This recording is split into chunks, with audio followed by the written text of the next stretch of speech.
Bismillahirrahmanirrahim. Assalamualaikum warahmatullahi wabarakatuh. Alhamdulillah, hamdan wa syukran lillah. Bersyukur kita kehadirat Allah subhanahu wa ta'ala. Hingga kini Allah masih memberikan perlindungan terbaiknya kepada kita. Dan semoga anak-anakku sekalian juga senantiasa dalam keadaan sehat, dalam keadaan tidak mempunyai kendala dalam kesehatan terutama, sehingga bisa terus melaksanakan proses pembelajaran meskipun masih dalam belajar dari rumah. Ya, hal itu tidak harus menjadikan kendala bagi kita untuk menghadapi masa COVID seperti sekarang ini. Nah, baik anak-anak sekalian berbahagia, pada pertemuan kali ini kita akan melanjutkan ke bab berikutnya, yaitu kita masuk ke bab 8 ya dalam semester gelap ini. Ini kita akan bahas tentang berbakti kepada kedua orang tua dan guru. Ya, ini materi pelajaran PAI dan Budi Pekerti untuk kelas 11 ya. SMA ataupun SMK. Oke. Jadi ini adalah bab 8, ya, judulnya adalah menghormati dan menyayangi orang tua dan guru. Ya, peta konsepnya seperti ini, ya. Ada 3 komponen. Yang pertama, pentingnya menghormati orang tua, kemudian pentingnya menghormati guru, dan cara berbakti kepada orang tua dan guru.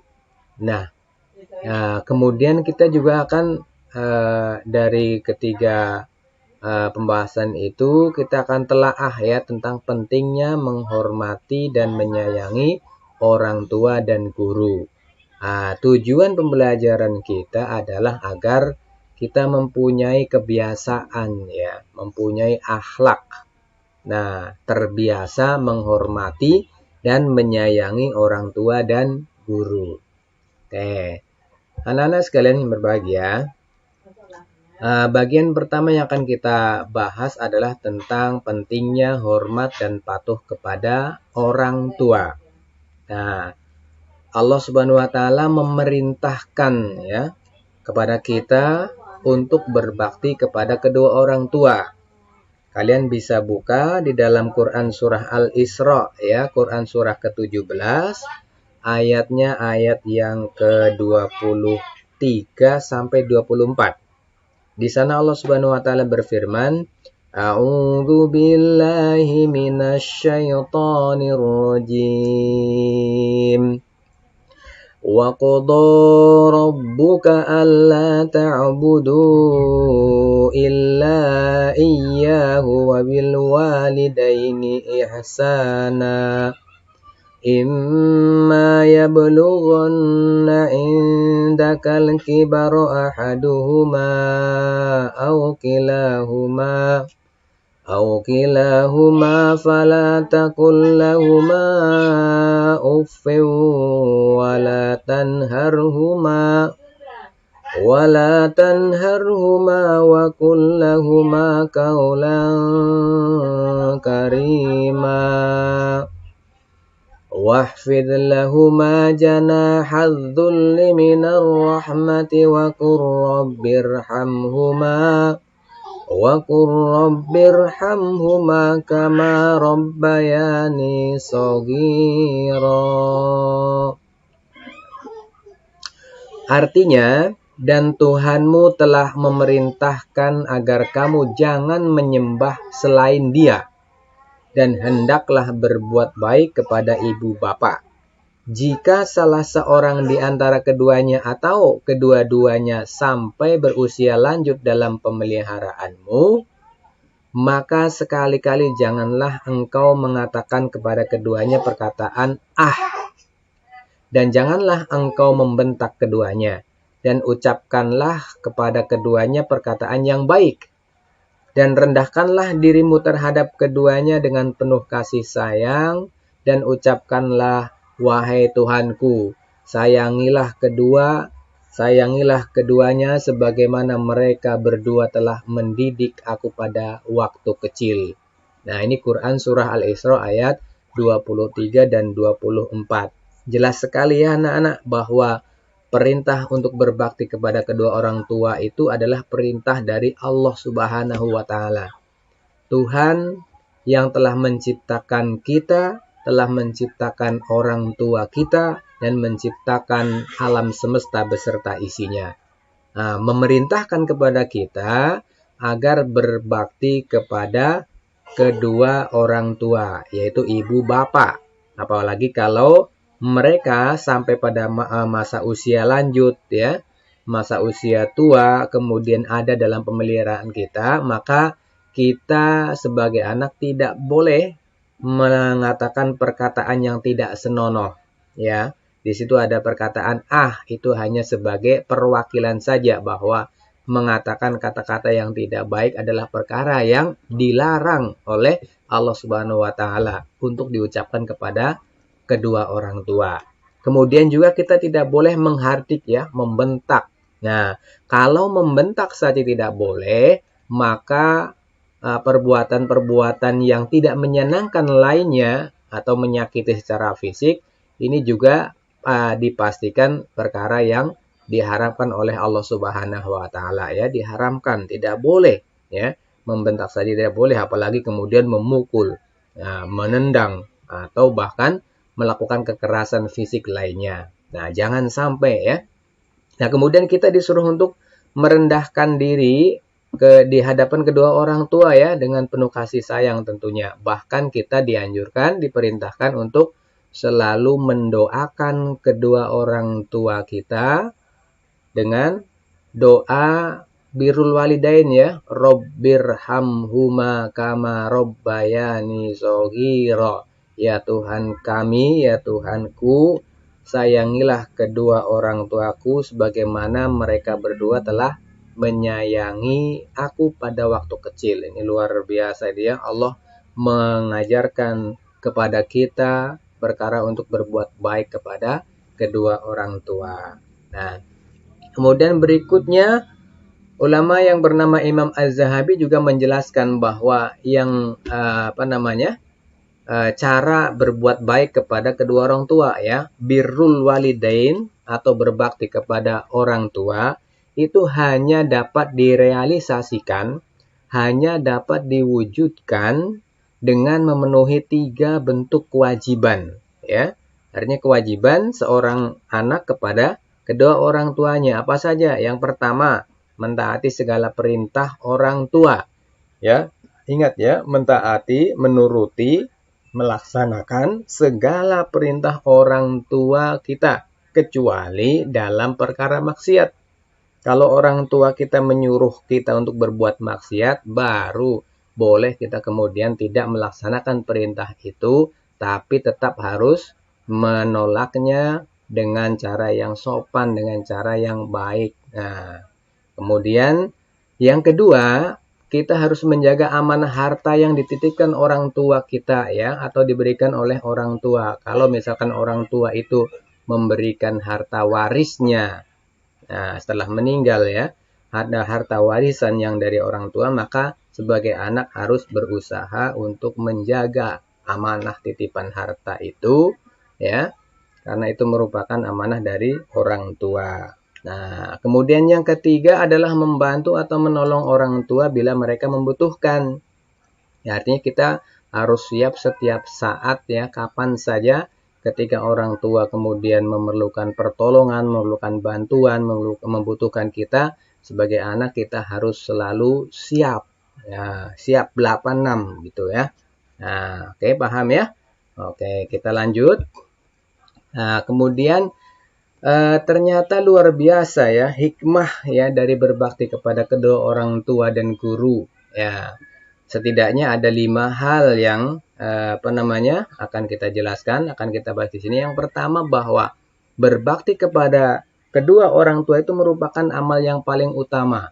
Nah, dalam hadis Nabi ada dijelaskan ya, suatu ketika Rasulullah itu ditanya oleh sahabat, wahai Rasulullah, amalan apa yang paling Allah cintai? Nah, kemudian Nah, Rasulullah menjawab, Yang pertama adalah as-sholatu ala waktiha. Sholat tepat pada waktunya. Nah, kemudian yang kedua, summa ayu, kemudian apa?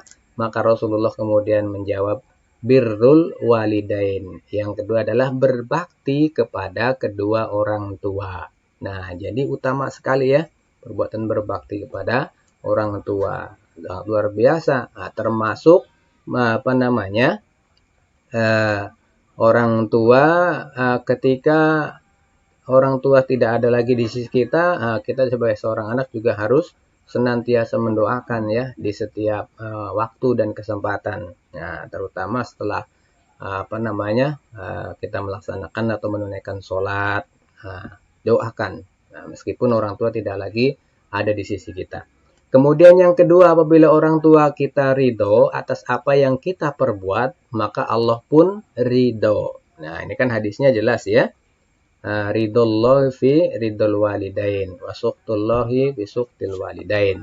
Jadi ridhonya Allah itu terletak pada ridho orang tua. Begitu juga dengan murkanya Allah.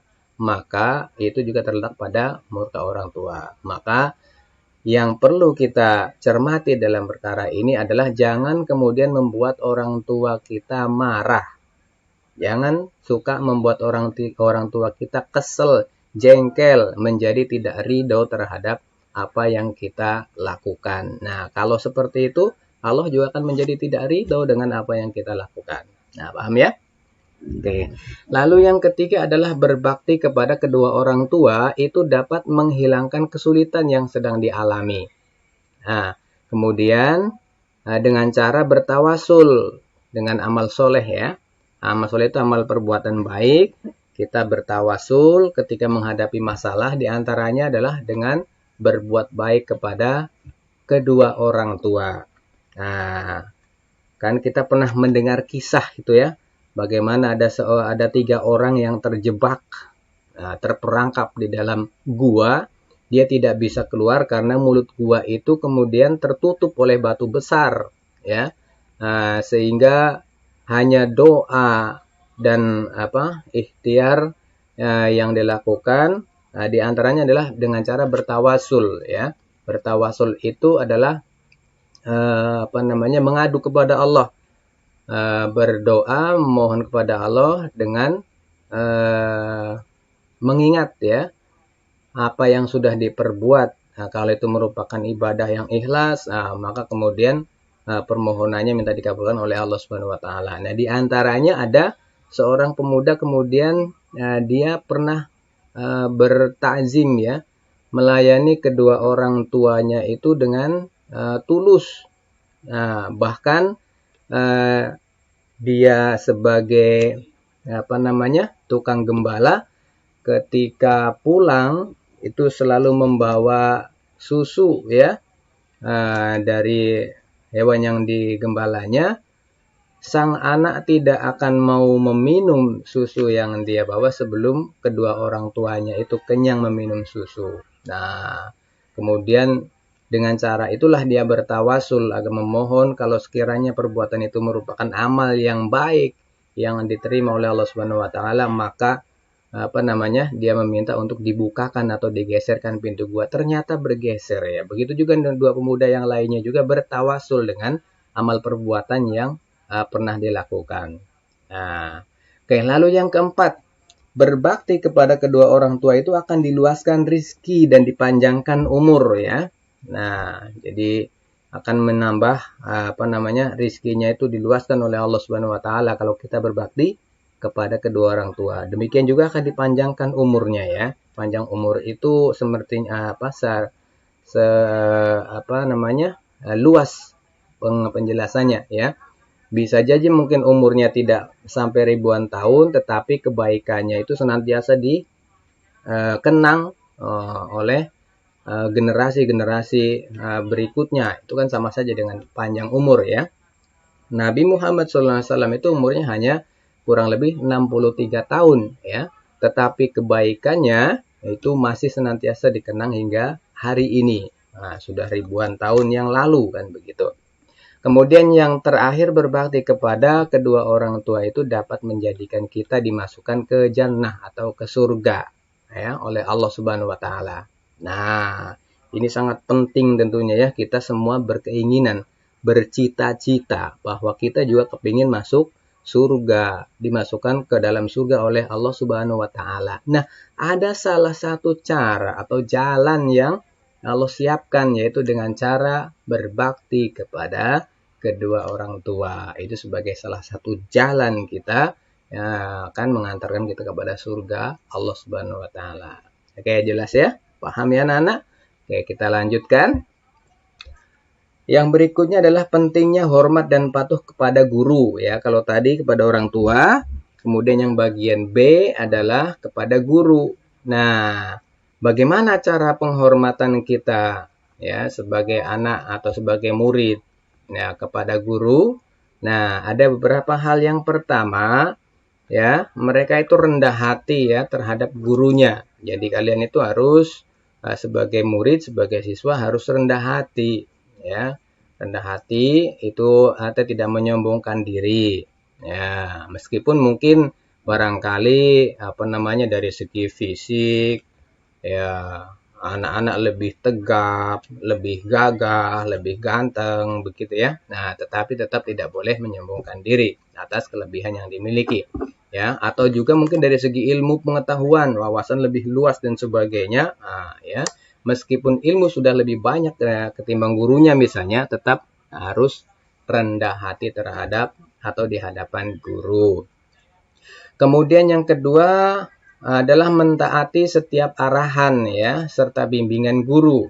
Ya, misalnya seorang pasien yang tidak tahu apa-apa tentang penyakitnya dan hanya mengikut arahan seorang dokter pakar yang mahir. Nah, itu bentuk ketaatan ya, arahan serta bimbingan guru. Ya, nurut saja, tidak mungkin guru itu kemudian akan menjerumuskan anak muridnya atau mengantarkan anak dirinya kepada satu kemunduran, kan tidak mungkin ya. Nah, pasti akan membimbing kepada perkara yang lebih baik, perkara yang lebih bagus ke depannya. Oke. Kemudian yang ketiga, senantiasa berkhidmat ya untuk guru-guru mereka dengan mengharapkan balasan pahala serta kemuliaan di sisi Allah Subhanahu wa taala. Berkhidmat itu memberikan pelayanan ya. Ketika kemudian guru membutuhkan bantuan, membutuhkan pertolongan atau meminta tolong, maka murid itu harus mempunyai kesiapan dan keikhlasan untuk membantu gurunya, kan begitu ya. Kemudian yang keempat adalah memandang guru dengan perasaan penuh hormat dan ta'zim ya. Ya, penuh hormat, ta'zim itu memuliakan ya. Kemudian mempercayai kesempurnaan ilmunya. Nah, ini lebih membantu pelajar untuk memperoleh manfaat dari apa yang disampaikan guru mereka. Jadi ini namanya adab ya, adab dalam menuntut ilmu. Itu perlu yang namanya ta'zim, memuliakan seorang guru agar ilmu yang diperoleh itu bermanfaat. Nah, kalau kita tidak menghormati guru ya, barangkali kita bisa akan mendapatkan ilmunya tetapi tidak berkah, kan begitu ya, karena tidak mau menghormati gurunya. Paham ya? Nah, itu ada cara menampakkan perilaku berbakti kepada guru. Nah, kemudian dengan menghormati guru kita akan mendapatkan keuntungan ya luar biasa ya. Kalau kita mau atau anak-anak itu hormat kepada guru, maka keuntungan yang akan anak-anak dapat ada beberapa hal. Pertama, ilmu yang kita peroleh akan menjadi berkah ya dalam kehidupan kita. Nah, ilmunya berkah pertama. Yang kedua, akan lebih mudah menerima pelajaran yang disampaikan. Ya, ini jelas saya kira ya. Jadi akan lebih mudah dalam menerima pelajaran yang disampaikan oleh guru karena kita itu hormat kepada guru. Yang ketiga, ilmu yang diperoleh dari guru itu akan menjadi manfaat ya bagi orang lain. Nah, kemudian akan selalu didoakan oleh guru. Nah, sebagai seorang guru Saya juga selalu berdoa yang baik ya untuk kebaikan anak sekalian. Mudah-mudahan senantiasa dalam keadaan sehat, senantiasa diberikan bimbingan, petunjuk, kemudahan dalam memahami ilmu dan lain sebagainya, termasuk agar menjadi anak yang berguna ya bagi agama, bangsa dan negaranya. Nah, kemudian yang berikutnya atau yang kelima adalah akan membawa berkah, ya, memudahkan urusan, dianugerahi nikmat yang lebih dari Allah Subhanahu wa taala.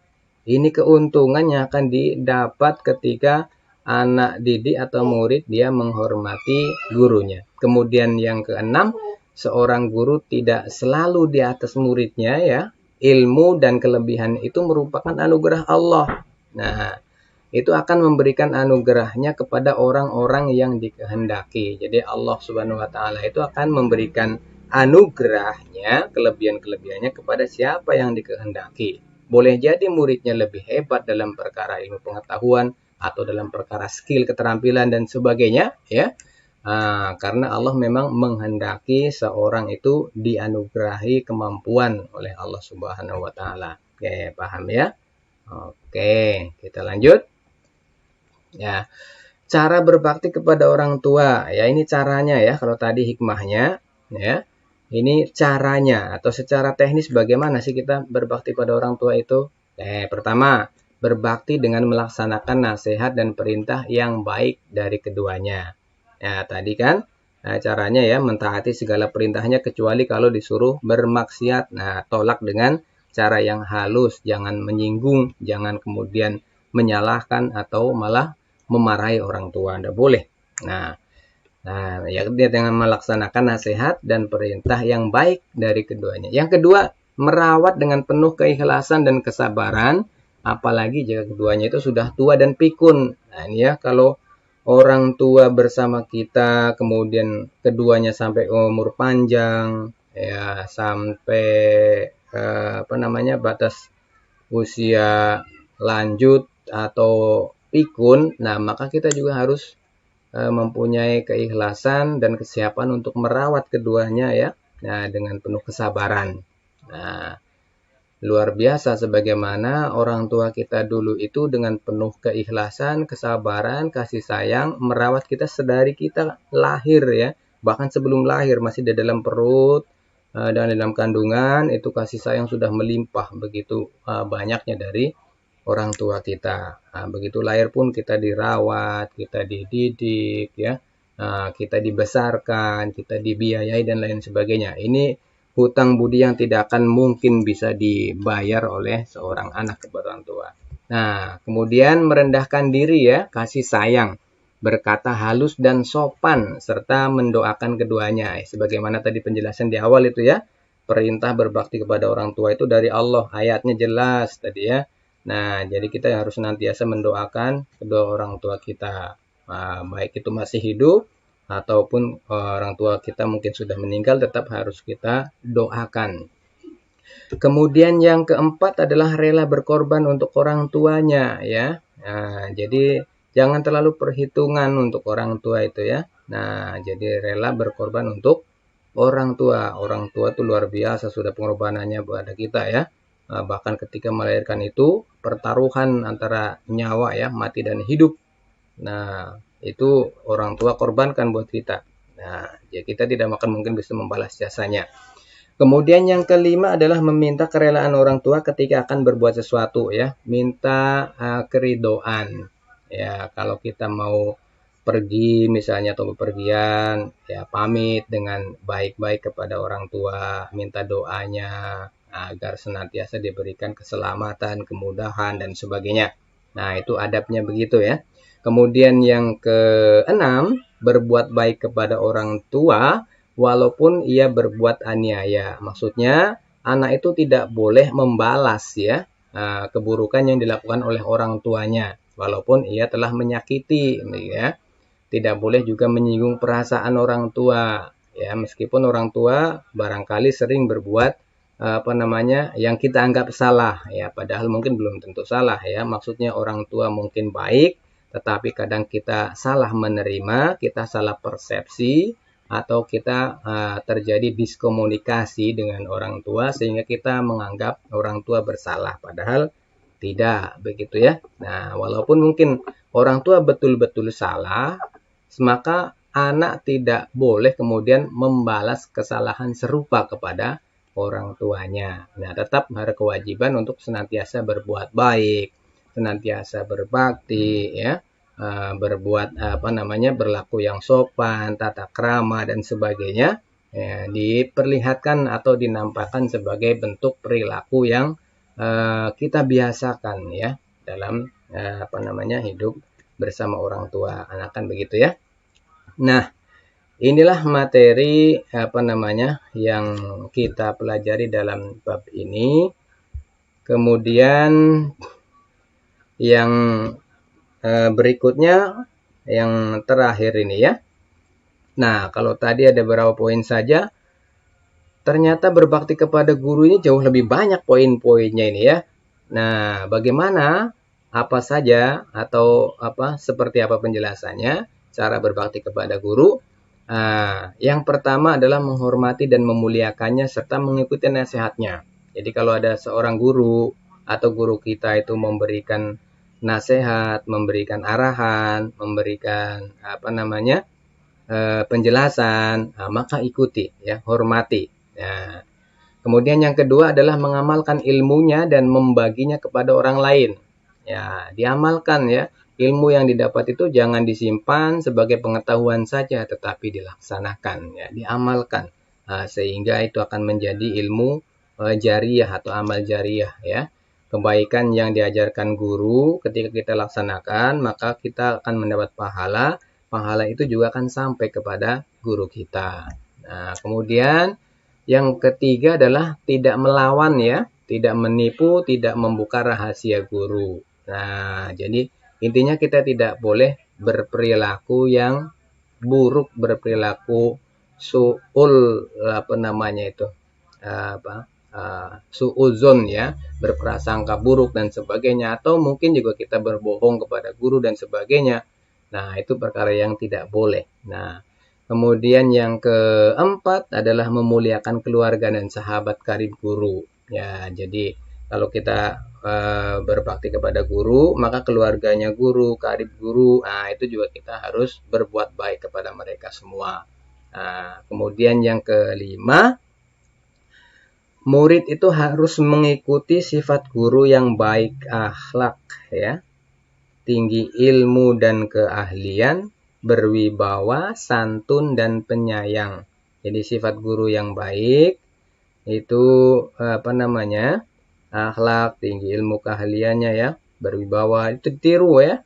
Nah, jadi murid harus mengikuti sifat gurunya, tapi yang baik-baik ya. Kalau ada perkara yang tidak baik atau ada sifat yang tidak baik ditunjukkan oleh guru, boleh tidak diikuti gitu ya. Nah, tapi kalian harus senantiasa mengambil nilai positifnya. Kemudian yang keenam adalah murid harus mengagungkan guru dan meyakini kesempurnaan ilmunya. Ya. Orang yang berhasil hingga menjadi ilmuwan besar sama sekali tidak boleh berhenti menghormati guru. Ya, meskipun guru kita itu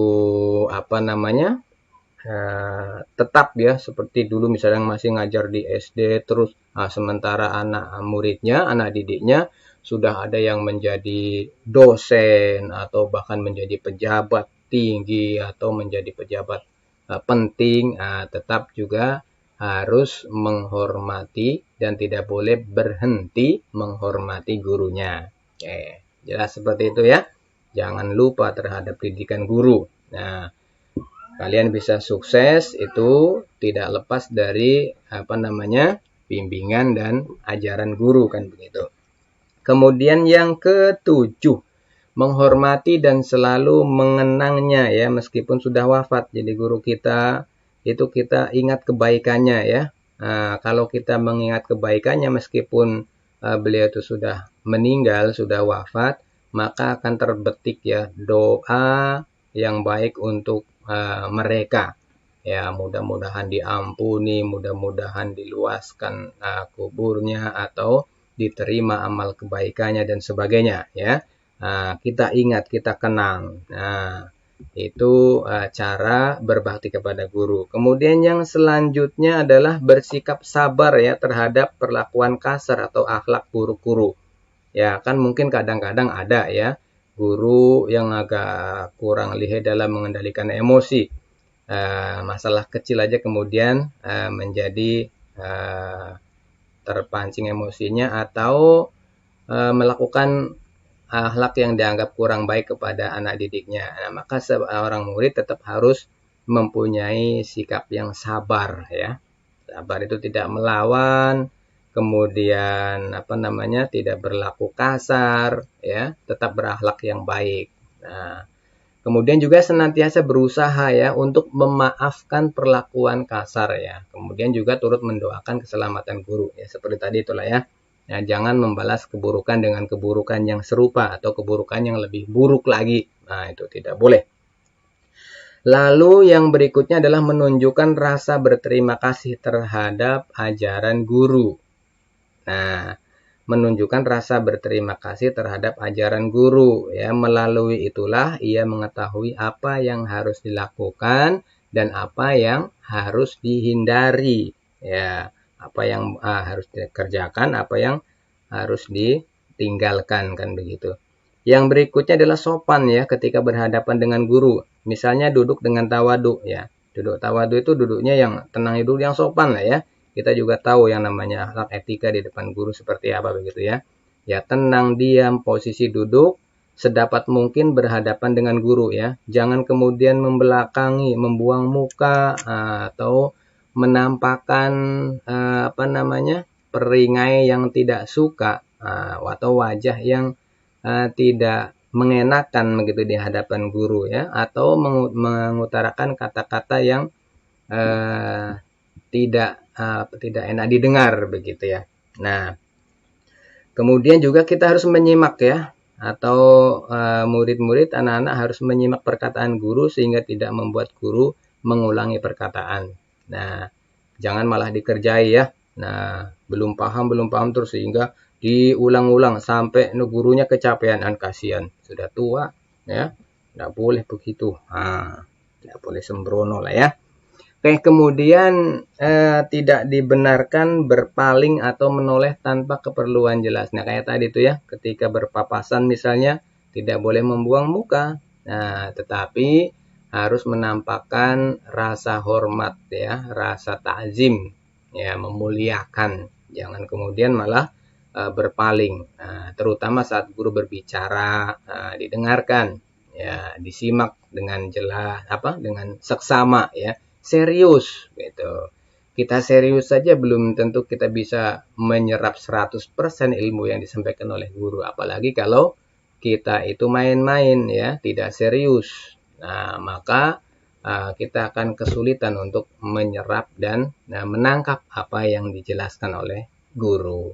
Kemudian yang terakhir adalah berkomunikasi dengan guru secara santun dan lemah lembut ya. Ya, etika cara berkomunikasi yang santun seperti apa ya, meskipun mungkin beda suku, beda tata cara, tetapi semuanya ada normanya lah ya. Nah, tetap kita juga mengerti. Mungkin barangkali di satu suku yang perlakuan cara komunikasi seperti itu dianggap sopan, tetapi mungkin bagi suku lain yang seperti itu masih dianggap sebagai tata cara yang kasar dan sebagainya. Nah, kita juga harus mengerti perbedaan yang seperti itu ya. Nah, tetap intinya adalah kita tetap harus menghormati, patuh, kemudian menghargai dan sebagainya kepada guru agar ilmu kita bermanfaat. Ingat ya, agar ilmu kita berkah, ilmu kita bermanfaat, maka kemudian ilmu yang diberikan jangan hanya sebagai sesuatu yang diingat menjadi pengetahuan saja, tetapi harus action ya, dikerjakan, dilakukan agar menjadi amal jariah ya, bernilai pahala untuk kita, untuk guru-guru kita yang mengajarkan. Kayak begitu, paham ya? Oke. Jadi begini penjelasan atau paparan yang Bapak berikan dari awal sampai akhir. Nah, saya harapkan bisa mengikuti dengan baik ya. Kemudian karena ini materi sampai di sini ya. Nanti tugas tetap Bapak berikan di Google Classroom ya. Kalian nanti buka pada lembar tugas atau tugas kelas ya. Nah, di sana nanti ada perintah yang berkaitan dengan materi yang barusan Bapak jelaskan. Kalian nanti kerjakan, kemudian lampirkan dalam lembar absen. Nah, di Google Formulir seperti biasa ya. Oke, tetap semangat. Semoga Allah Subhanahu wa Ta'ala senantiasa memberikan perlindungan terbaiknya kepada kita sehingga wabah ini segera berakhir ya. Kita bisa belajar normal sebagaimana sedia kala, bertatap muka, kumpul di kelas, bersenda gurau, bercengkrama dan lain sebagainya. Hal itu tentu kita inginkan bersama ya. Mudah-mudahan ilmu yang kita peroleh senantiasa diberikan keberkahan, kemanfaatan, dan jangan lupa ya like, share, atau subscribe. Nah, channel kita ini biar berkembang ya anak-anak. Oke, terima kasih. Kami ucapkan ya, mudah-mudahan kita dipertemukan di lain waktu dan kesempatan. Terima kasih. Billahi taufik wal hidayah. Assalamualaikum warahmatullahi wabarakatuh.